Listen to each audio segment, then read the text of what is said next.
Hi everyone, my name is Andrej Vojtas and I am the creative director and founder of Poetic Studio. Today here with me is Martin Kolesar, our community manager. Hey everyone! I'm really excited to present to you a short demonstration of our new game, Sacred Fire. Sacred Fire is a psychological role-playing game where your heart hides all the monsters. I hope today's presentation will show you the kind of role-playing experience Sacred Fire offers.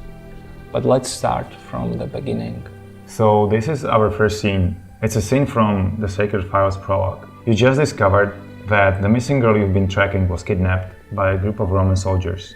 Now you have a choice to make. Each choice has a probability check assigned to it, so you are always informed.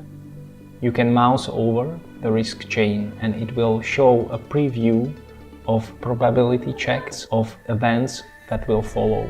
Okay, let's say we try to save the girl. So in this scene, you need to pass a single attack check in order to get around the Romans and make your way towards the girl. To improve the odds, we can spend willpower to make an extra effort. In the second scene, we have to both attack and dodge. So we succeeded in the attack, but failed to dodge. Two of them have blindsided us. This is not going to end well. So we were defeated. Attacking a group of Romans alone was not a good choice. So let's go back and see what would have had happened if we chose to go help. So this is Do Not, the fort, the hub of the game that complements the core game loop. After making story choices and fighting battles, you return here. You can gain resources and renown and use them to increase your political influence, and also deal with trauma and develop your inner strength. You can meet all the companion characters and remove relationship states like envy, hate or prejudice that you gained earlier in the game. Yeah, the thing is, you don't start as a leader in Sacred Fire. You have to compete with all the other story characters as they evolve. And if you want to really change the story and make the important main decisions, you need to lead and you need to win this influence. Your history with a character has an influence on your interactions with the character. Now you have to swallow your pride and ask Morrigan for help. This is the throne room, and while you succeeded in the last check, you will need to overcome a few more obstacles. The first one is getting noticed. Alright, this is my favorite choice. So smashing an axe in political debates is a lot of fun, but it will have consequences. Each of the characters in the scene will react differently. Some will admire you and respect you, others will be annoyed, especially Niall, the guy talking. So, you found the confidence to smash the axe and got everyone's attention. And the evil eye from Neil. Now it's your turn to present your plea to Morrigan. You can choose two motives to appeal to. This is a theme that runs through many choices in Sacred Fire, and it builds up to branching of the main storyline between revenge and building a better world. Let's appeal to the motive most characters are aligned with. So you succeeded and you gained help in the mission to save the girl with the motive of revenge. You can see that this evokes a reaction in all the companions. Prior to going to battle, you can prepare. Our character has leveled up, so we can improve his chances in combat. He is a proficient warrior, so we will improve his control over fear and anger. We do this by boosting his ideals. The downside is this will make him more prone to being manipulated and stricken with guilt. We're now back in a similar situation, but we have our companions with us. The mission objective will impact both the girl's chances of survival and Roman's chances of escaping. If he escapes, it will lead to retribution.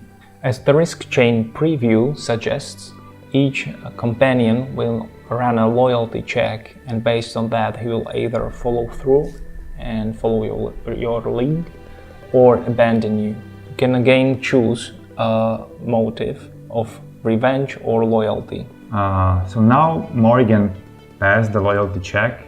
Ethan follows the objective too, and she takes down another Roman.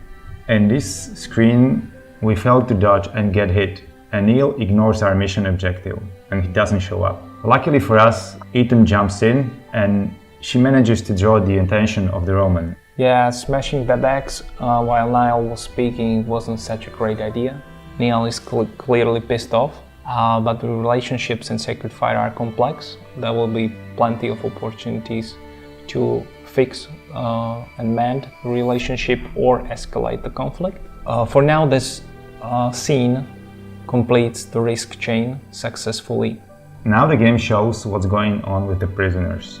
The scenes unfold based on the relationships between the NPCs. The prisoner's unusual courage and pain resistance wins him respect. The girl remains unprotected. Claire follows through on your objective. She protects the child even if she puts herself in danger. So while this scene looks like a classic setup to force you into choosing between saving one of the two characters, the opposite is true.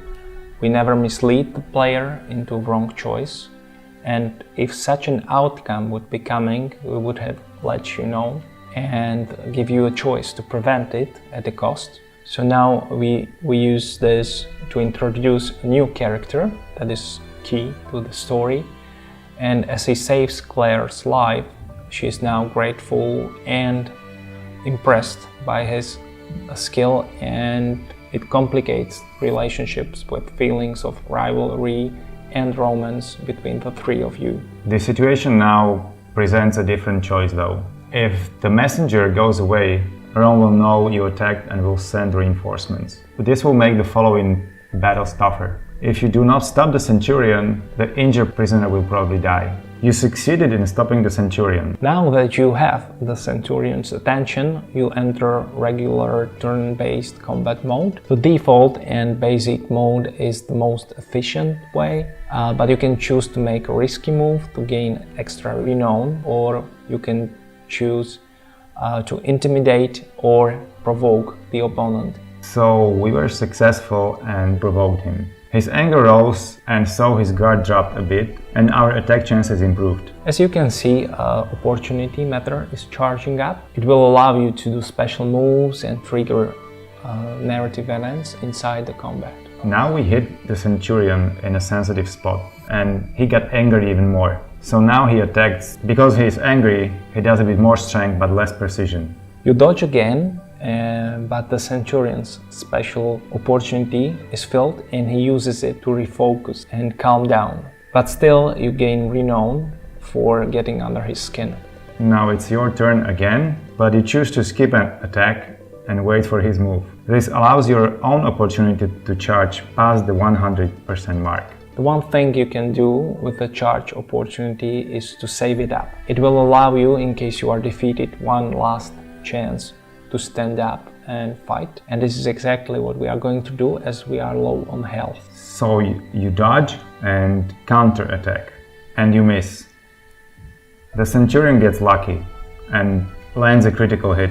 You are down, but the saved up opportunity charge kicks in, and now you have your last chance to master the will to keep fighting. You have to choose a source from where you draw this inner strength. This is a fundamental decision, as it's a near-death experience, and it will shape your personality profoundly. So we managed to remain conscious. It's a tough situation, so what are we going to do now? We managed to secretly draw a blade and dodge the final blow. Now we have an opening to strike. You win renown with your people, but Rome will seek retribution for a slain officer. If you had chosen to let him live, he would have continued to fight the Roman army and follow orders, but as the story progresses and the conflict evolves, he could have helped tipping the scale toward Rome being open towards peace negotiations. But that will have to wait. The ground shakes as horns of the Roman legion sound. The messenger that got away called for reinforcements faster than you thought. You will have many options how to improve your chances before a big battle. But this is where our today's presentation ends. I hope this taste of a new role-playing experience is something you like. Please check out our Kickstarter campaign. We have some amazing rewards lined up for you. Some of them involve Doug Cockle, the voice of The Witcher. Thank you. Thank you.